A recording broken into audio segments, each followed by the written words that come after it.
So what happens when the American dream, all about ambition and reinventing yourself, runs smack into Italy's famous La Dolce Vita, the sweet life of tradition and connection? Let's get into it, because for young Italians today, this isn't just a question. It's a real, fascinating balancing act they live every single day. Right, so what's it going to be? Do they have to pick a side? Is it the constant, forward-moving hustle of America? Or the deep, slower, more connected rhythms of home? This is the big question for a whole generation, really, caught between two incredibly powerful worlds. But here's the twist, and it's what this is all about. It's not a choice. They aren't picking one over the other. What they're actually doing is creating something totally new. They're making a synthesis. Okay, so to really understand what that synthesis looks like, first we have to break down these two worlds they're living in. These two massive cultural forces they have to navigate all the time. On one hand, you've got the Italy they actually live and breathe every day. A world built on, slower rhythms, these incredibly tight-knit relationships, and habits that have been around forever. And then on the other hand, you have this idea of America that comes through their screens, a place that feels like it's all about constant motion, total personal freedom, and this amazing promise that you can reinvent yourself whenever you want. So let's start with that pull from America. What is it about this idea, this cultural imaginary, that's just so powerful and captivating for young Italians? Well, this influence isn't some vague, abstract thing. It shows up in very real ways. We're talking about the Netflix shows they're binging, about New York startups, the music that literally becomes the soundtrack to their lives, and of course that endless scroll on social media, all painting this super vivid picture of a world built on individual grit and opportunity. And all of this starts to instill a brand new mindset, which this quote just nails perfectly. American pop culture is sending this really loud and clear message: hey, ambition is a good thing. Wanting more for yourself doesn't mean you're betraying your family or where you came from. It's your own personal drive, and that's okay.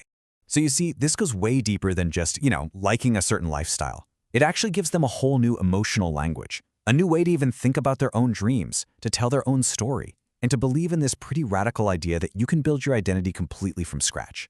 But, and this is a huge but, that American influence doesn't just come in and erase everything that was already there. No way. Not even close. So now let's flip it and look at that unbreakable pull of home, the Italian traditions that anchor their identity in a very real, very tangible way. And honestly, where else could we even start? It has to be with the first and, you could argue, the strongest language of Italian identity: food. And this is so much more than just what you eat. It's ritual, it's memory, it's really the bedrock of all connection. And here's what that ritual actually looks like in practice. There are steps to it. First, you have to slow down. Then, you share time. That's the most important currency. And you use that time to actually talk, to really connect with the people at the table. And that same idea, that depth and permanence, it applies to relationships too. Friendship, Italian style, isn't about convenience or networking. No, it's a deep, sometimes demanding bond that you build slowly, with the absolute expectation that it's going to last a lifetime. This is the friend you call at 3 a.m., not just the one you add on LinkedIn.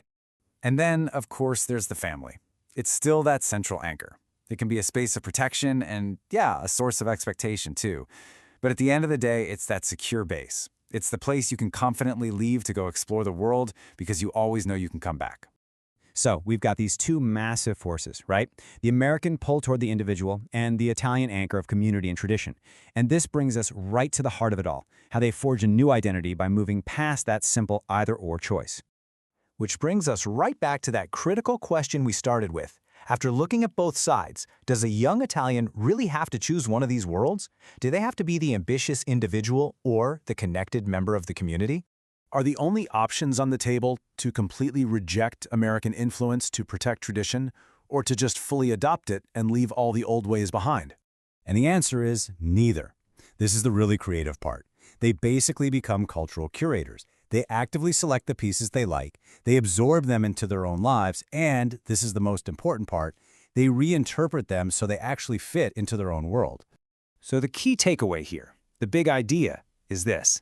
The result isn't one culture replacing another. It's a true synthesis, a brand new hybrid identity that's taking shape right now as we speak.